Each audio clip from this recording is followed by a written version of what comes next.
আসসালামু আলাইকুম। কেমন আছেন সবাই? আলহামদুলিল্লাহ আমি ভালো আছি। এখন হচ্ছে বিকাল টাইম। তো পুরুষেরা যেহেতু বাড়িতে, পুরুষ বলতে তানহার আব্বু যেহেতু বাড়িতে, পুরুষরা বাড়িতে থাকলে কিন্তু কিছু না কিছু বিকাল টাইমে নাস্তা বানিয়ে খাওয়া হয়। আর ওনারা যদি না থাকে তাহলে দেখা যাচ্ছে যে আমরা আইলস্বামীর কারণে কিন্তু কিছু নিজেরা করে খাই না।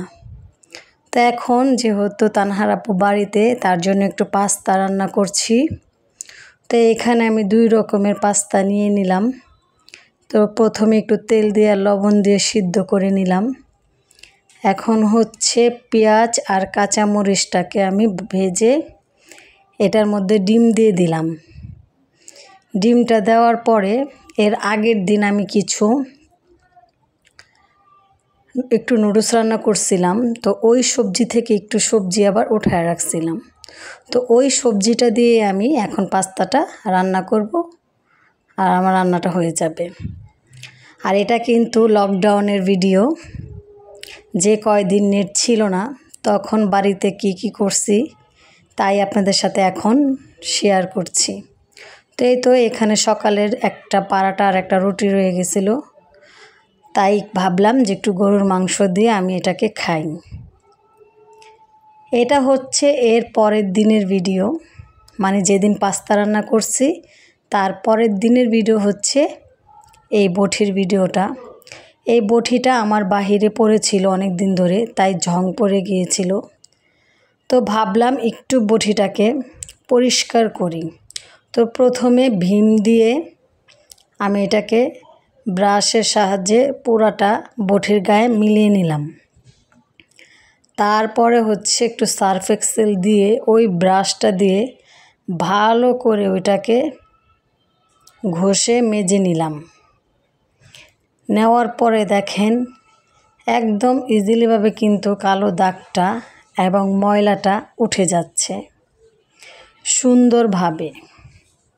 তারপরে ওইটার সাহায্য বাদ দিয়ে এইখানে আমি আবার একটা তারের ছোবা নিলাম, যাতে আরও ভালো করে এটা পরিষ্কার হয়ে যায়। যতটুকুই পরিষ্কার হয় কাজে তো আসবে, আমি কাজ তো করতে পারবো। তো এই তো এখন আমি এটাকে ভালো করে ধুয়ে নিলাম।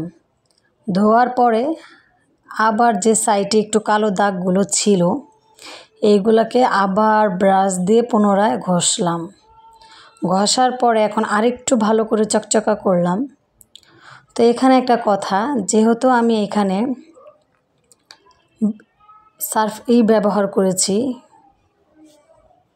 হারপিক ব্যবহার করেছি, তাই এটাকে আমি একটু হ্যান্ড ওয়াশ দিয়ে ভালো করে জীবাণুটাকে দূর করলাম। অফ ক্যামেরায় আমি কিন্তু একটু গরম পানিও দিয়েছি যাতে জীবাণুটা না থাকে। তো দেখুন আমার বটিটা কত সুন্দর চকচকা হয়ে গিয়েছে। তারপরে কিন্তু খালি আপনাদের আপু এতটুকু কাজই করেনি, আজকে অনেক কাজই করেছে।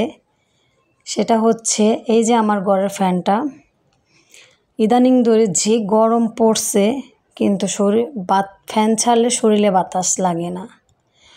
তো ফ্যানের দিকে তাকিয়ে দেখি যে ফ্যানটা কিন্তু খুব ময়লা হয়েছে, তাই দোনোটা ঘরের ফ্যান আমি পরিষ্কার করেছি। ভিডিওটা ভালো লাগলে অবশ্যই একটি লাইক দিয়ে দিবেন। আল্লাহ হাফেজ।